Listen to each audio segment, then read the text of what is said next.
There are moments in history when certain nations emerge from the background of time, not because they have sought prominence, but because something deeper in the cycles of human experience has chosen them as stages upon which larger dramas unfold. And Mexico has always occupied this peculiar position in the collective imagination of the world, a land where the ruins of ancient cities whisper beneath modern highways, where the memory of Teotihuacan and Tenochtitlan still pulses through the bloodstream of a people who have never fully abandoned their connection to what came before. Even as they navigate the turbulent waters of the present century, the geography itself seems to insist on significance. Positioned between two vast oceans, bridging continents, serving as both barrier and passage, Mexico has been for centuries a place where migrations converge, where empires have risen and fallen, where the Spanish crown imposed its will upon indigenous civilizations, only to see those civilizations persist in the faces, languages, and rituals of their descendants, creating a cultural synthesis that remains unresolved, still negotiating its identity after 500 years of collision and coexistence. To speak of Mexico's destiny is not to engage in mysticism for its own sake, but to recognize that nations, like individuals, move through periods of dormancy and awakening, and that the year 2026 appears in certain symbolic frameworks as a threshold, a moment when accumulated pressures and possibilities might crystallize into transformation. Michel de Nostradamus, the 16th century physician and seer, whose quatrains have been scrutinized for patterns and warnings across centuries, did not write in the language of modern geopolitics. Yet his symbolic vocabulary of earth movements, celestial signs, peoples in migration, and lands caught between old orders and new configurations has been interpreted by some scholars as pointing toward regions like Mexico, places where the tectonic plates of history grind against one another with particular intensity. Nostradamus spoke often of the times New Land times in his verses. And while many have assumed this referred to the territories that would become the United States, others have noted that his descriptions sometimes better fit the civilizations further south, the lands where gold and blood mingled in equal measure during the conquest, where the sun has always held a sacred position in the cosmology of the people, and where the modern nation-state sits uneasily, atop layers of older allegiances and deeper memories. His quatrains reference storms arising from the south, the shaking of lands where ancient gods were once appeased with ceremony, and the movement of peoples across boundaries, drawn by those who never understood the territories they sought to contain. And in these images some have seen not literal predictions, but symbolic maps of transformation that Mexico might traverse in the coming years. If you find yourself drawn to Mexico's story, whether by blood, by residence, by spiritual connection, or simply by the intuition that this nation's journey matters beyond its borders, then what follows is an invitation to reflect together on what 2026 might represent, not as a year of predetermined catastrophe, but as a convergence point, where choices made by millions of individuals could reshape the trajectory of an entire people. And if this resonates with you, consider sharing this reflection with others who might benefit from contemplating these patterns, not to spread alarm but to cultivate awareness, because the most dangerous prophecies are often those that unfold while populations remain distracted, unconscious, or divided against themselves. Prophetic texts across cultures rarely function as simple fortune-telling. They operate instead as symbolic languages that capture the essential patterns of human behavior. The recurring cycles of rise and fall, the moments when societies face crossroads and must choose between renewal and dissolution. And to understand what Nostradamus or any seer might have perceived about Mexico requires us first to understand how prophecy identifies places not by their official names but by their archetypal characteristics, their position in the geography of human consciousness, their role in the larger drama of civilization. Mexico has always been a crossroads in this symbolic sense, a place where North meets South, where indigenous tradition meets European legacy, where poverty and wealth exist in brutal proximity, where the United States extends its economic and political influence, while millions of Central American migrants pass through seeking the same promised land, creating a constant flow of humanity that makes Mexico simultaneously a destination, a way station, and a point of departure. This quality of times in betweenness times appears repeatedly in Nostradamus's work. The idea of territories that belong fully neither to one realm nor another, that serve as bridges and battlegrounds simultaneously, and Mexico embodies this condition more thoroughly than perhaps any other nation in the hemisphere. The verses that scholars have associated with Mexico's potential future often contain imagery of earth trembling beneath the feet of the unprepared, and here we must pause to recognize that Mexico sits atop one of the most seismically active zones on the planet, where the Cocos Plate subducts beneath the North American Plate, creating the conditions for earthquakes that have devastated Mexico City repeatedly throughout history. Most recently in 1985 and 2017, reminders that the ground beneath what appears solid is always in motion, always capable of sudden rupture. But the earthquake in prophetic language rarely refers only to literal geological events. It serves as metaphor for social upheaval, for the sudden collapse of structures that seemed permanent, for the moment when populations realized that the foundations they took for granted were never as stable as they believed. And in this symbolic sense, Mexico has been experiencing tremors for decades, the slow accumulation of tensions that might in 2026 reach a critical threshold.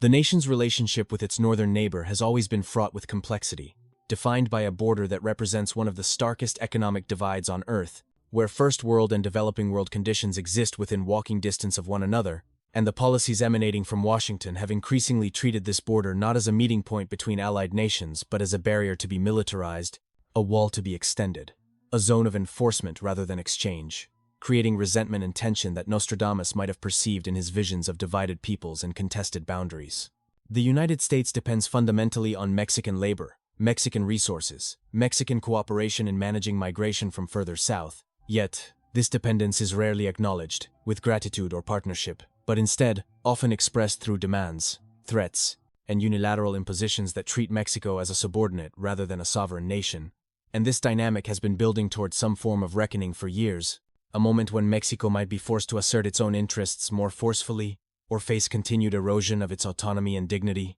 Within Mexico itself, the social fabric shows signs of strain that any observer of historical patterns would recognize as precursors to significant change. The persistence of cartels that function as parallel governments in certain regions, controlling territory and populations with a sophistication that rivals official state structures, creating a condition where millions of Mexicans live under dual authority, navigating between formal law and informal power. The massive internal displacement of people fleeing violence, a kind of migration within borders that receives far less attention than movement across borders. But that represents an equally profound disruption of communities and traditions. The economic inequality that concentrates wealth in relatively few hands, while the majority struggles with conditions that make the promise of prosperity feel hollow and distant. The political disillusionment that has grown as successive administrations, regardless of party or rhetoric, have failed to fundamentally alter the structures that perpetuate these conditions, leading many Mexicans to conclude that the system itself is incapable of reform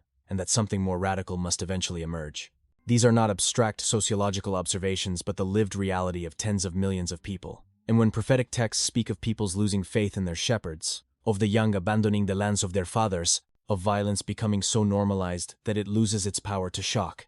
they are describing precisely the conditions that contemporary Mexico embodies. And the question becomes not whether change will come, but what form that change will take, and whether it will lead toward renewal or further fragmentation. The year 2026 appears in certain interpretive frameworks as significant, not because of any single event, but because of convergences, multiple timelines intersecting in ways that create pressure and possibility simultaneously. And for Mexico, this convergence includes several distinct but related factors that together might produce a moment of collective decision. The political calendar places important elections and transitions in this period, moments when the direction of governance can shift, and when populations assess whether the current path serves them or whether alternative visions must be pursued. And Mexican democracy, still relatively young and fragile compared to longer established systems, faces tests of legitimacy and effectiveness that could either strengthen or undermine civic faith in collective self-governance. The economic situation globally enters a phase of uncertainty, as old models of development and trade face challenges from technological change, environmental constraints, and shifting power balances between nations, and Mexico's economy, deeply integrated with that of the United States, yet also seeking greater independence and diversification, must navigate these turbulent waters without the luxury of unlimited time or resources, making 2026 a potential inflection point where economic strategies either begin to bear fruit or reveal themselves as inadequate to the scale of the challenges faced. The environmental pressures cannot be ignored, as water scarcity threatens major population centers, as deforestation and land degradation advance despite conservation efforts, as the climate shifts in ways that affect agricultural patterns that have sustained populations for generations, and as Mexico City itself, built in the drain bed of an ancient lake, confronts the consequences of centuries of engineering hubris, slowly sinking, while simultaneously facing increased seismic risk and water shortages that could make the metropolitan area of 20 million people increasingly difficult to sustain in its current configuration.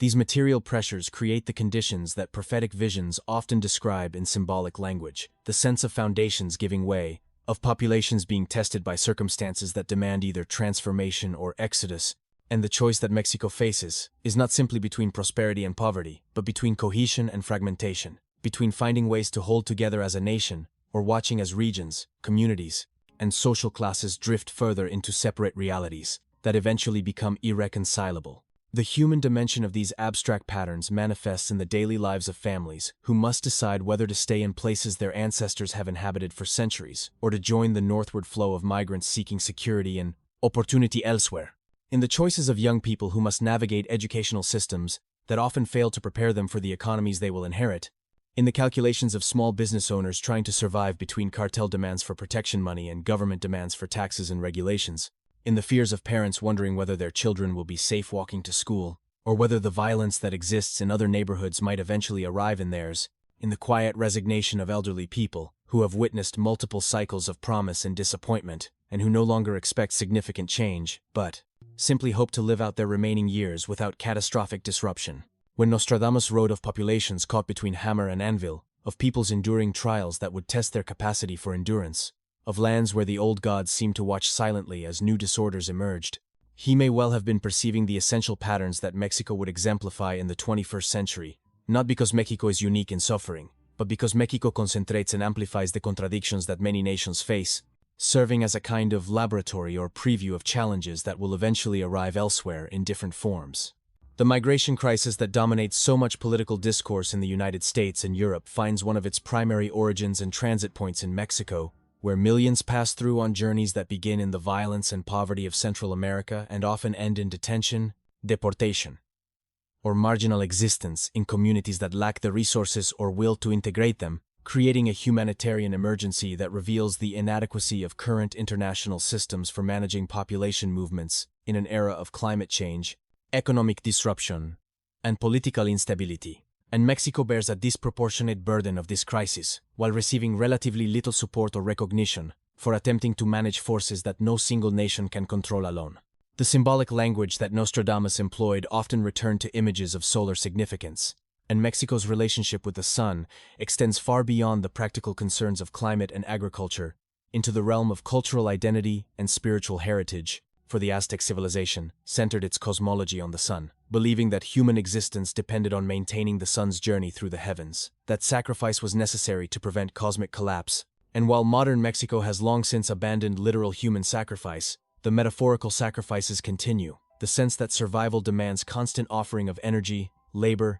dignity, and sometimes life itself to powers that remain indifferent to individual suffering, whether those powers are economic systems, political structures, or criminal organizations. The sun in prophetic symbolism often represents clarity, revelation, the moment when what has been hidden becomes visible and populations can no longer deny the truths that confront them. And perhaps 2026 represents such a moment for Mexico, a time when the various crises and contradictions that have been managed, rationalized, or ignored reach a point where they demand acknowledgement and response, where the gap between official narratives and lived reality becomes so wide that either the narratives must change or the society fractures under the weight of sustained cognitive dissonance. There is strength in this prospect, as well as danger. For moments of revelation can produce transformation if populations are prepared to receive difficult truths and act upon them, and Mexico has demonstrated repeatedly throughout its history a capacity for resilience and regeneration that should not be underestimated, a cultural flexibility that has allowed it to absorb conquest,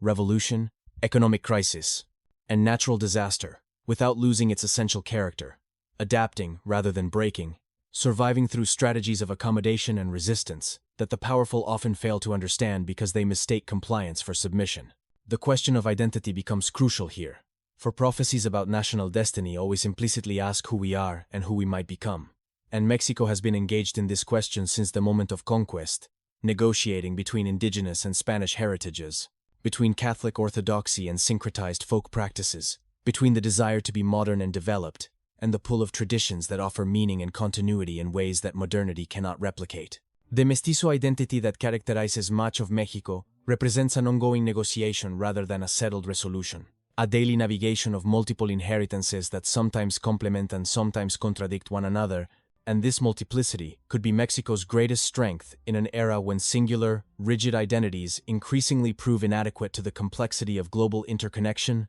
Or it could be a source of fragmentation if different groups conclude that the national project no longer serves them and that survival requires smaller loyalties and more exclusive communities. The indigenous peoples of Mexico, who have maintained distinct languages, territories, and ways of life despite centuries of pressure to assimilate, face their own crossroads in 2026, as the forces of globalization and internal migration penetrate even remote areas, as younger generations leave communities that have existed for centuries in search of opportunities that traditional life cannot provide, as the knowledge of elders and the practices that sustained peoples through millennia risk being lost within a single generation, yet also as indigenous rights movements gain strength and visibility, demanding recognition and autonomy in ways that could reshape Mexico's constitutional and political order if they succeed in building sufficient coalitions and maintaining sustained pressure. Nostradamus's references to ancient peoples reclaiming their voice, to traditions thought dead stirring again into relevance, might be interpreted as pointing toward this indigenous resurgence,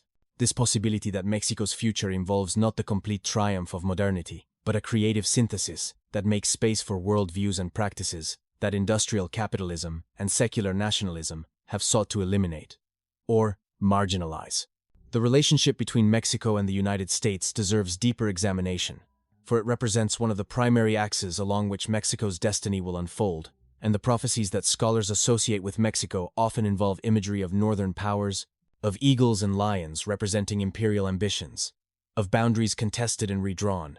of populations moving in response to pressures that make remaining in place impossible or unbearable. The border wall stands as perhaps the most potent symbol of this relationship, a physical manifestation of fear and separation that represents not just a barrier to migration, but a psychological statement about who belongs and who threatens, who deserves opportunity, and who must be excluded to preserve that opportunity for others. And for Mexico, this wall represents a daily humiliation, a reminder that the most powerful nation on earth views Mexican people primarily as a problem to be managed rather than as neighbors to be valued or partners to be respected, and this wound to collective dignity accumulates over time, creating resentments that might eventually demand expression in ways that the architects of the wall never anticipated. The economic integration of the two nations through NAFTA and its successor creates dependencies that run in both directions, with American corporations relying on Mexican manufacturing and Mexican consumers purchasing American goods and services, yet this integration occurs within a framework of profound inequality, where decisions made in corporate boardrooms and government offices in the United States ripple through Mexican communities as plant closures,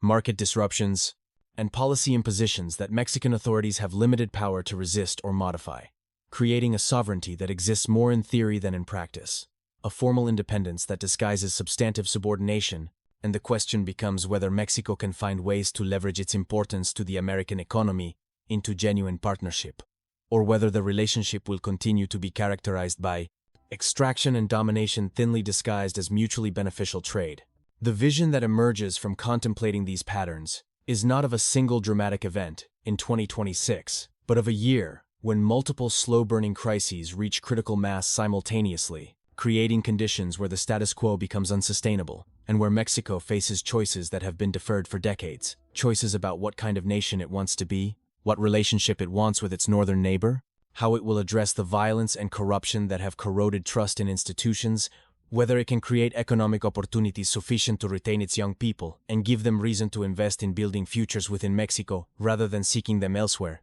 how it will manage environmental challenges that threaten the viability of its major population centers, and whether the various regions and communities that comprise the nation can maintain enough common purpose to navigate these challenges collectively, or whether centrifugal forces will pull Mexico apart into increasingly autonomous zones that share a nominal national identity but little else. These are not the kinds of choices that get made in a single dramatic moment, but rather through thousands of small decisions by millions of people. Through the daily choices of whether to trust or to retreat into suspicion, whether to engage or to withdraw into private survival, whether to demand accountability from leaders or to accept that corruption and incompetence are simply the permanent conditions of political life, and what 2026 might represent, is a year when the accumulated weight of these choices tips definitively in one direction or another, when trends that have been developing for years cross thresholds that make reversal difficult or impossible, when the consequences of past decisions become undeniable and the range of available futures narrows significantly based on what has already been set in motion. The cultural and spiritual dimensions of Mexico's situation deserve recognition alongside the political and economic factors. For any nation's destiny includes elements that transcend material calculation, and Mexico has always been a place where the rational and the mystical coexist with less separation than in societies that pride themselves on secular modernity. The Virgin of Guadalupe remains a unifying symbol across class and regional lines,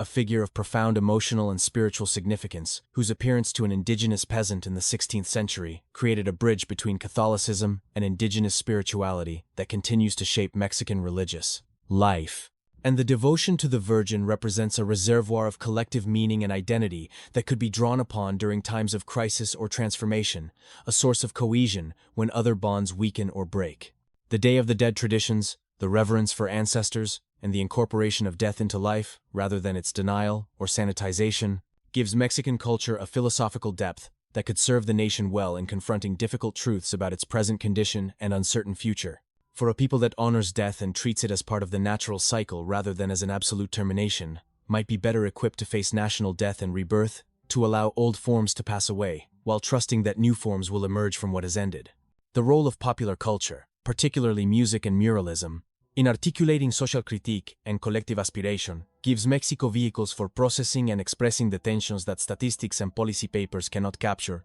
and the corridos that narrate the stories of drug traffickers, migrants, and ordinary people caught in extraordinary circumstances, serve as alternative historical records, as expressions of experiences that official histories ignore or sanitize, and these cultural forms might prove crucial in 2026 if they can help populations make sense of confusion and maintain solidarity when material conditions tempt toward fragmentation and despair. Nostradamus often wrote of leaders emerging in times of transition, figures who either guide their peoples through dangers or who lead them to ruin through vanity and incompetence, and Mexico's leadership in 2026 will bear enormous responsibility for navigating whatever convergence occurs. Yet leadership in democratic societies ultimately reflects the consciousness of the populations they represent, and if Mexico's leaders prove inadequate to the challenges ahead, it will be in part because Mexican society has not yet generated sufficient collective clarity about what it wants to become or sufficient solidarity to pursue transformation despite resistance from entrenched interests. The tendency toward caudillismo, toward placing excessive faith in strong individual leaders rather than building strong institutions and cultivating active citizenship, has recurred throughout Mexican history. Despite repeated disappointments, and breaking this pattern would require a maturation of civic culture that cannot be imposed from above but must develop through practice, through populations taking responsibility for their own governance, rather than oscillating between messianic hopes and cynical withdrawal whenever those hopes inevitably prove exaggerated. The prospect of meaningful change in 2026 depends less on finding the perfect leader than on whether enough Mexicans are prepared to engage as active participants in shaping their nation's direction, to organize in their communities, to demand transparency and accountability, to build alternative institutions where official ones have failed,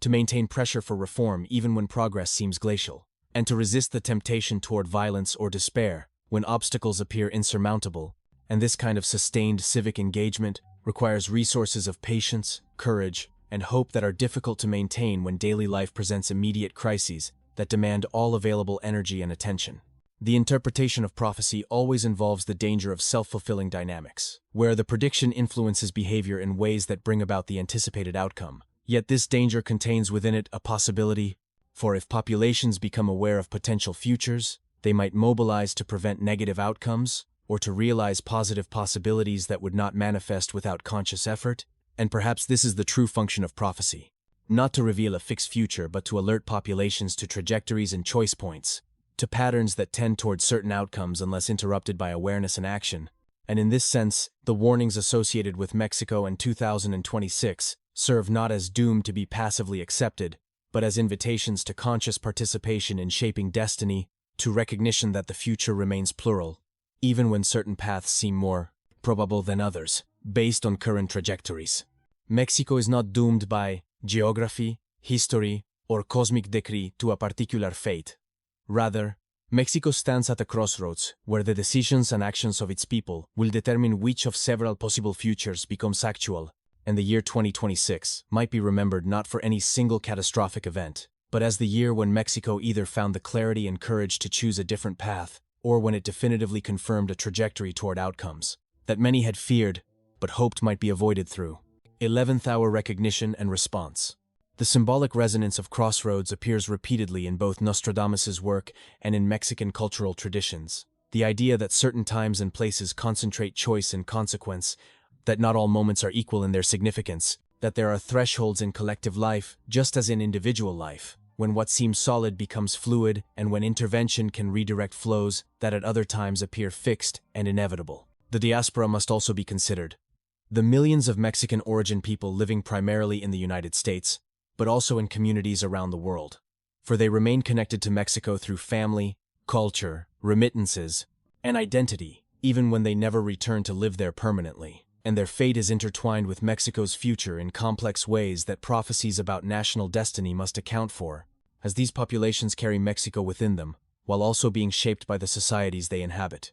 creating hybrid identities and transnational communities that complicate any simple notion of what Mexico is or who Mexicans are. The remittances sent home by migrants working abroad represent one of Mexico's largest sources of foreign currency, a lifeline for millions of families and entire regions that depend on this financial flow. Yet this dependency reveals a failure of the Mexican economy to provide sufficient opportunities within the nation, and the question arises of what would happen if economic crisis in the United States or policy changes restricted this flow, whether Mexican communities could absorb the shock, or whether it would trigger additional migration and social dislocation, creating cascading effects that prophecies might have perceived as waves of movement and displacement. The children of migrants, particularly those raised in the United States, but without legal status or with precarious documentation, face their own crossroads in 2026, as policies that might offer pathways to regularization or that might intensify deportation pressure create conditions of radical uncertainty for populations caught between countries,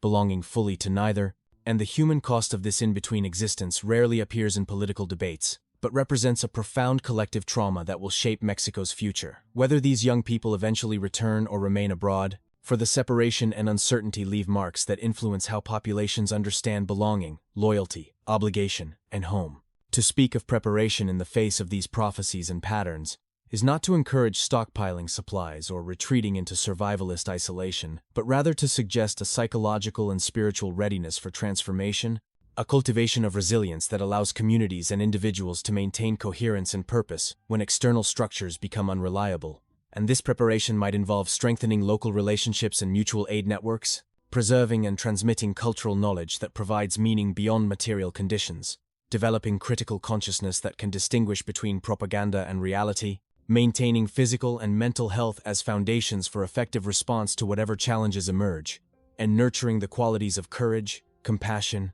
and clear-sightedness that all populations need during periods of transition, but that cannot be summoned instantly when crisis arrives, and must instead be developed through practice before they are urgently required. The ancient cultures that preceded modern Mexico understood the importance of preparation for cyclical crises, building calendars and rituals around the recognition that order and chaos alternate, that periods of stability are temporary rather than permanent, that vigilance and renewal are ongoing responsibilities rather than one-time achievements. And perhaps contemporary Mexico could benefit from recovering some of this wisdom, from recognizing that the quest for a final solution that delivers perpetual security is itself an illusion, and that the more realistic goal is developing the capacity to navigate uncertainty with skill and grace rather than with panic or paralysis. The environmental prophecies deserve particular attention, for they connect to material realities that operate according to physical laws, independent of human belief or interpretation, and Mexico's ecological situation involves pressures that will intensify regardless of political or economic changes,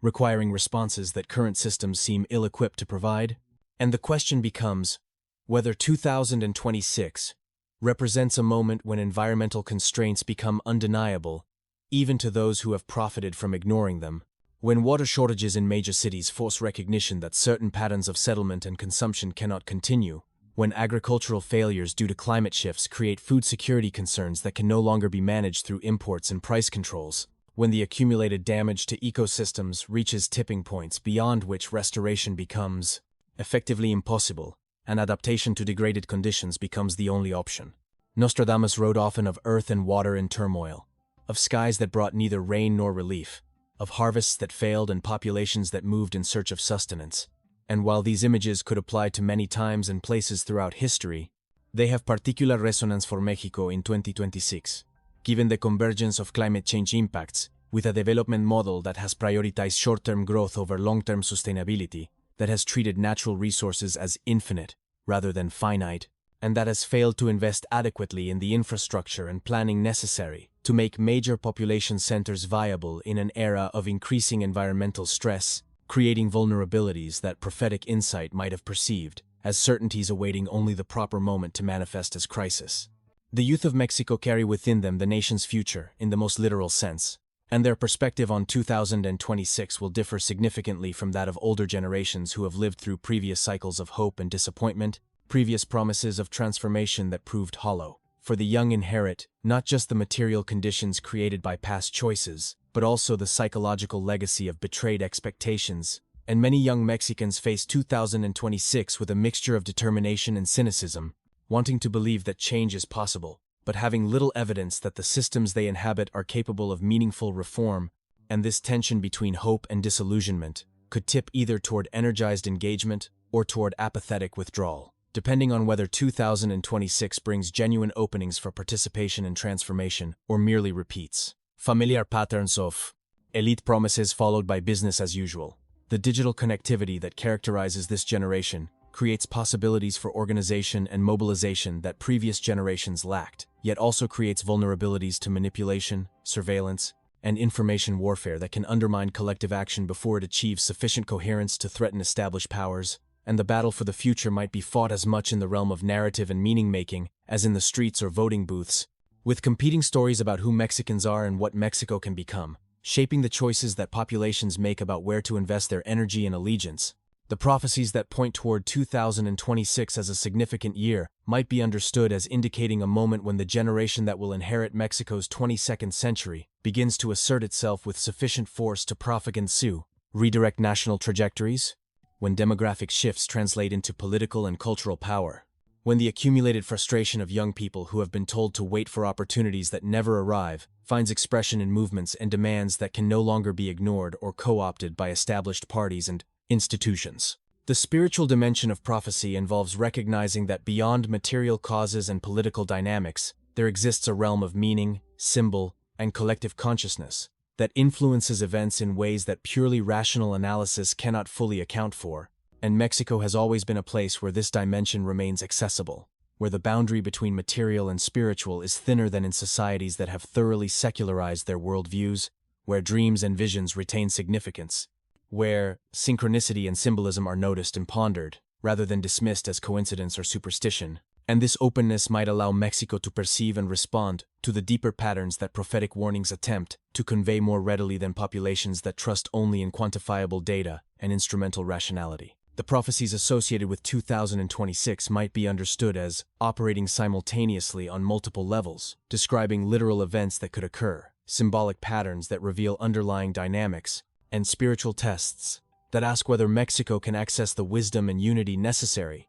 to navigate transformation without fragmenting into violence and despair. And the success or failure of Mexico in this moment might depend less on material resources or political structures than on whether the population can connect to the deeper sources of meaning and resilience that have sustained the culture through previous crises, whether the spirit of the land and people that pre-exists any particular institutional arrangement can be invoked and channeled to address challenges that institutions alone seem unable to resolve. This is not a call for mysticism to replace practical action, but rather a recognition that effective action in periods of profound uncertainty requires more than technique, requires qualities of vision, courage, faith, and solidarity that emerge from sources beyond the calculating intellect, and that Mexico's indigenous and popular spiritual traditions might offer resources for navigating transformation that more rationalistic approaches overlook or dismiss. As the interpretive journey through these prophetic themes reaches its completion, we return to the fundamental recognition that nations, like the peoples who comprise them, are not fixed entities but processes,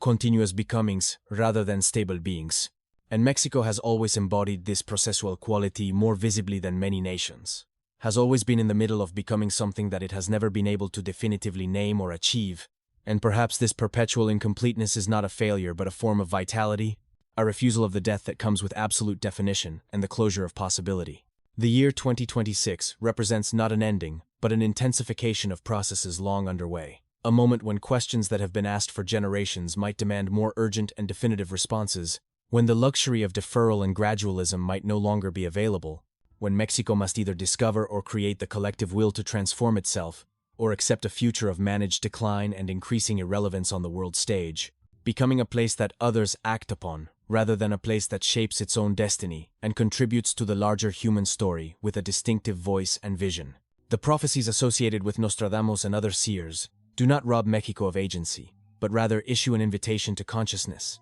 to awakening, to the recognition that the future is not written in stone but emerges from the choices and actions of populations who understand what moment they inhabit and what possibilities and dangers that moment contains. And if enough Mexicans perceive 2026 as such a moment, and act accordingly, then the prophecies might serve their purpose not by proving accurate in their details, but by catalyzing the awareness and response that shifts trajectories toward outcomes that honor the dignity and potential of the Mexican people rather than confirming their subordination and suffering. The crossroads metaphor that is woven through this exploration suggests that choice remains possible, that multiple paths still extend forward from the present moment, that nothing is absolutely determined, and that the years immediately ahead will reveal which path Mexico takes through the quality of leadership that emerges, the degree of social cohesion that populations can maintain or rebuild, the creativity with which communities respond to pressures that threaten to overwhelm them, and the wisdom with which the accumulated knowledge of history, culture, and spirit is drawn upon to navigate uncertainty.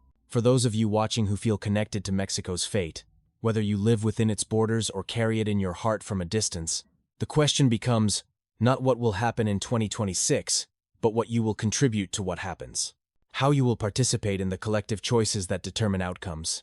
What you will do to strengthen the bonds of community and solidarity that make transformation possible. How you will refuse the temptations of fear and division that powers manipulate, to maintain control over populations that might otherwise unite in demanding fundamental change, and whether you will help create the stories and meanings that give people reason to persist and hope, even when material conditions seem to counsel despair and withdrawal. Write your name and city in the comments if you feel moved to mark your presence in this moment of reflection, not as a mere gesture, but as a small act of witness and solidarity, a way of saying that you have heard these patterns and perceive their significance, and will carry this awareness forward into the choices you make in the months and years ahead. And if this exploration has deepened your understanding or opened new questions, share it with others who might benefit from contemplating Mexico's destiny, not as spectators but as participants in a larger human drama that will shape the world all of us inhabit. For Mexico's transformation or crisis will not remain confined within borders, but will ripple outward, affecting migration patterns, economic relationships, political dynamics, and the collective consciousness of an interconnected humanity, learning slowly and painfully that national destinies are inseparable from one another, and that the wisdom or folly of one people eventually becomes the inheritance of all.